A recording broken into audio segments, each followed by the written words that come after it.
Assalamualaikum warahmatullahi wabarakatuh. Alhamdulillah wa syukurillah wa la haula wa la quwata illa billah. Allahumma salli wa sallim wa barik ala sayyidina Muhammadin wa ala alihi wa ashabihi ajma'in. Anak-anak, senang berjumpa dengan kalian lagi dalam pembelajaran pendidikan agama Islam dan budi pekerti. Mudah-mudahan anak senantiasa dalam keadaan sehat wal afiat. Insya Allah kita akan mempelajari tentang tarikh sejarah Islam, yakni sejarah dan perkembangan Islam di Nusantara. Sebagaimana anak mengetahui bahwa di Indonesia jumlah mayoritas agama terbesar adalah Islam.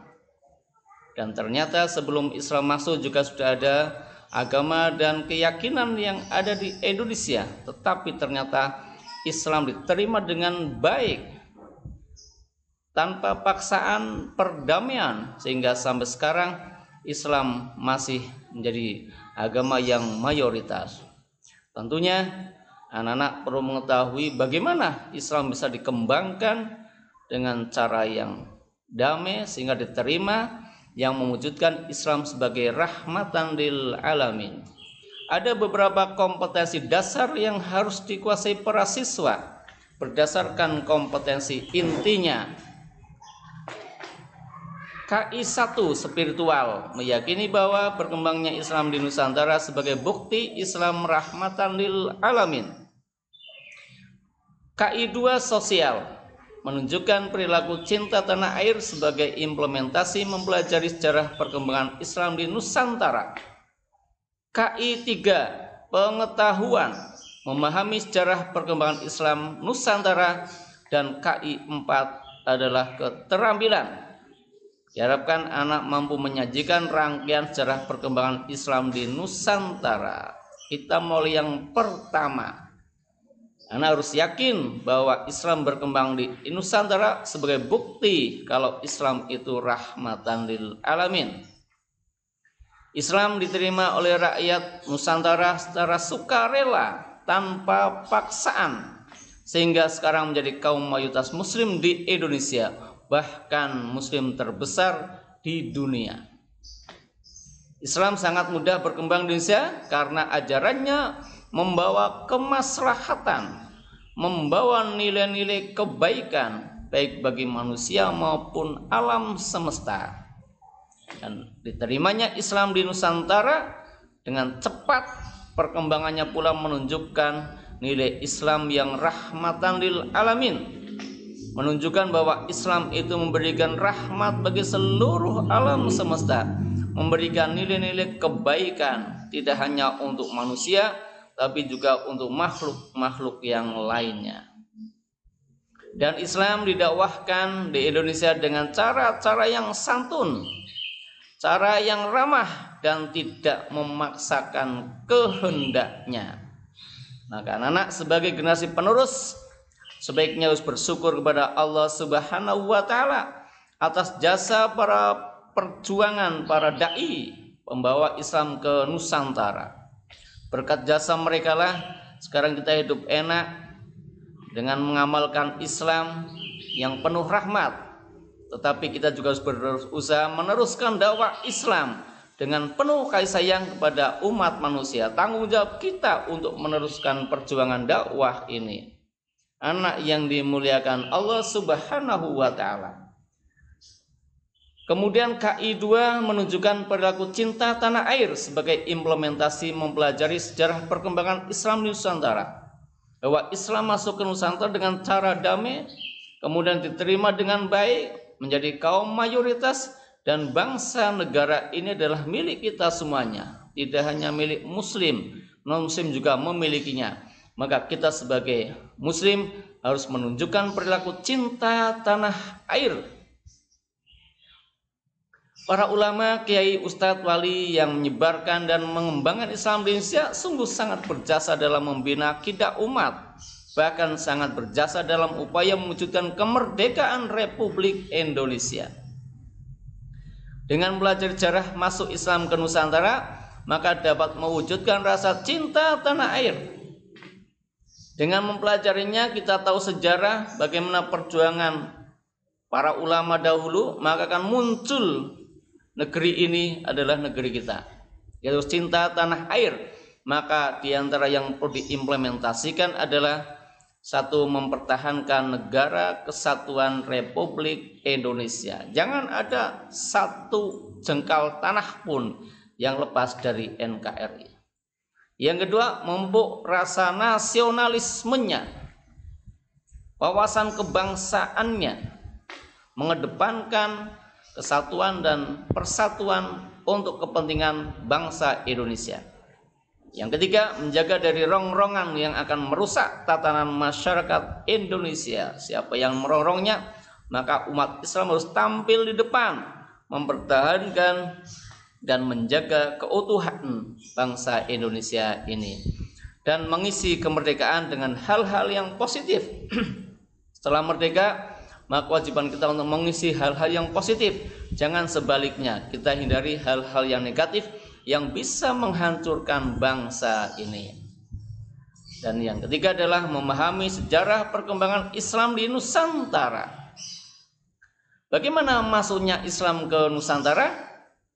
Ketika Islam pertama kali berkembang di Timur Tengah, pedagang muslim dari Arab, Tiongkok, dan India sudah mulai berdagang ke kepulauan Nusantara sejak abad ke-7 Masehi atau abad ke-1 Hijriah. Di Selat Malakala, mereka bertemu dari berbagai negara yang berdagang di sana karena Selat Malaka sangat strategis. Jalur yang ditempuh ada dua. Yang pertama adalah jalur utara, yaitu mulai dari Arab, Mekah, Madinah, melewati Damaskus, Baghdad, Gujarat atau pantai barat India, Sri Lanka, baru masuk ke Indonesia. Dan yang kedua, jalur selatan, sama sumbernya adalah Arab atau Makkah dan Madinah. Sumber Islam di dunia adalah Makkah dan Madinah, termasuk yang ke Indonesia dari Makkah, Madinah, kemudian melewati Yaman, Gujarat, ada di pantai barat India, Sri Lanka, baru masuk ke Indonesia. Maka pada awal abad ke-7 Masehi terjalinlah hubungan diplomatik antara kerajaan-kerajaan di Nusantara, khususnya adalah Raja Sriwijaya, Sri Indrawarman, dengan Khalifah Umar bin Abdul Aziz. Ini menurut Profesor Dr. Azumasi Asro pada bukunya tahun 2006. Ini menunjukkan bahwasanya Indonesia sudah menjalin hubungan diplomatik, hubungan persaudaraan dengan Khalifah Umar bin Abdul Aziz. Kemudian faktor penyebab Islam berkembang pesat di Indonesia. Kenapa Islam berkembang pesat di Indonesia? Sampai sekarang masih mayoritas. Satu, dalam ajaran Islam terdapat kewajiban berdakwah. Dakwah adalah kewajiban kita, kewajiban muslim semuanya, bukan dai, bukan kiai, bukan ustaz saja, tapi setiap muslim adalah seorang dai, punya kewajiban menyebarkan. Yang kedua, ketekunan dan keteguhan serta ketabahan para dai dalam menyebarkan Islam. Mereka sangat tekun, sabar, sehingga dengan upaya mereka, bangsa Indonesia bisa memahami Islam dengan benar. Yang ketiga, Islam mengajarkan persamaan derajat. Dalam Islam tidak ada perbedaan yang lainnya. Yang membedakan adalah nilai kualitas takwanya kepada Allah Subhanahu wa Ta'ala. Dan juga banyak penguasa dan raja yang memeluk Islam saat itu melalui dakwah yang dilakukan. Para dai zaman dahulu mendekati kerajaan-kerajaan, menyebarkan mereka, bahkan sebagian dari kalangan putri raja ada yang menikah dengan para dai yang beragama Islam. Maka kemudian berkembanglah Islam dengan pesatnya. Islam berkembang di Indonesia dengan kedamaian. Jalurnya adalah satu, melalui perdagangan, hubungan sosial atau pernikahan, pendidikan atau pengajaran. Jalur inilah yang ditempuh. Kemudian ada juga di Pulau Jawa. Pulau Jawa ini ada ulama-ulama yang andilnya sangat besar dalam menyebarkan Islam, yang dikenal dengan istilah wali songo. Seorang wali yang jumlahnya ada 9. Di antaranya adalah Sunan Gresik, Sunan Ampel, Sunan Giri, Sunan Bonang, Sunan Derajat, Sunan Gunung Jati, Sunan Kudus, Sunan Kalijaga, dan Sunan Muria. Itu gelar yang diberikan kepada mereka. Lalu ada fase perkembangan Islam masuk ke Nusantara. Yang pertama, singgahnya pedagang-pedagang Islam di pelabuhan-pelabuhan, yaitu di Selat Malaka mereka kemudian singgah perdagangan, proses di sana transaksi barter antara pedagang yang dari luar Nusantara, kemudian yang di Nusantara membawa barang produk dari Nusantara seperti rempah-rempah yang dibutuhkan oleh mereka. Kemudian yang kedua, terbentuknya komunitas-komunitas Islam, dan yang ketiga, berdirinya kerajaan-kerajaan Islam di Nusantara. Ada beberapa kerajaan Islam di Nusantara yang terletak di Sumatera, Jawa, Kalimantan, dan juga di Maluku. Anak yang dimuliakan Allah, kemudian sekarang kita bisa melihat bagaimana organisasi yang berjasa dalam mewujudkan dan mengisi kemerdekaan, antara lain adalah Muhammadiyah, yaitu antara lain adalah sekolah formal. Beberapa sekolah mulai TK sampai perguruan tinggi andil adalah Muhammadiyah di sana. Kemudian yang kedua, Nahdlatul Ulama. Di sana antara lain adalah pesantren-pesantren. Hampir seluruh pelosok Nusantara ini pesantrennya adalah yang memiliki adalah Nahdlatul Ulama. Dan yang ketiga adalah Syarikat Dagang Islam yang saat itu dipelopori oleh Hos Cokro Aminoto, bagaimana mengumpulkan para pedagang untuk dagang yang benar, kemudian juga berjuang untuk memerdekakan bangsa Indonesia ini. Dan yang terakhir, anak yang dimuliakan Allah Subhanahu wa taala, anak bisa menyajikan rangkaian sejarah perkembangan Islam di Nusantara dimulai dari abad ke-7 Masehi, para pedagang muslim singgah di Nusantara. Kemudian abad 13 Islam baru berkembang di Nusantara. Pembawa Islam adalah para ulama dari Arab, Gujarat, India, dan juga ada yang dari Tiongkok. Beberapa kerajaan Islam berdiri saat itu. Ada di Jawa, ada di Sumatera, ada di Kalimantan, Sulawesi, dan tempat-tempat yang lainnya. Dan Islam berkembang pesat karena dengan cara damai Islam itu disebarkan.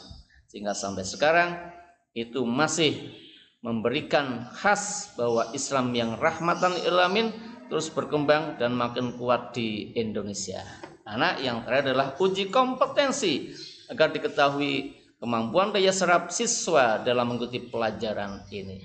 Jawablah pertanyaan-pertanyaan berikut dengan benar. 1. Mengapa Islam mudah diterima oleh rakyat Indonesia, bahkan perkembangannya sangat pesat? 2. Para wali songo sangat berperan dalam penyebaran Islam di Indonesia, khususnya di Pulau Jawa. Sebutkan nama-nama wali songo tersebut. 3. Jelaskan bagaimana saat pertama kali Islam disebarkan di Pulau Sumatera. Yang keempat, sebutkan 3 amal usaha Muhammadiyah dalam perjuangan kemerdekaan Republik Indonesia. Dan yang kelima adalah sebutkan 3 amal usaha Nahdlatul Ulama dalam perjuangan kemerdekaan Republik Indonesia. Selamat mengerjakan. Mudah-mudahan menambah wawasan, keilmuan kepada kita bahwa Islam disebarkan dengan rahmatan lil alamin.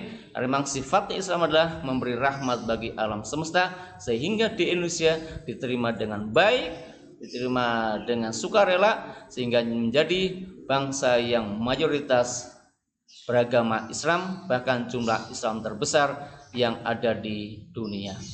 Mudah-mudahan bermanfaat.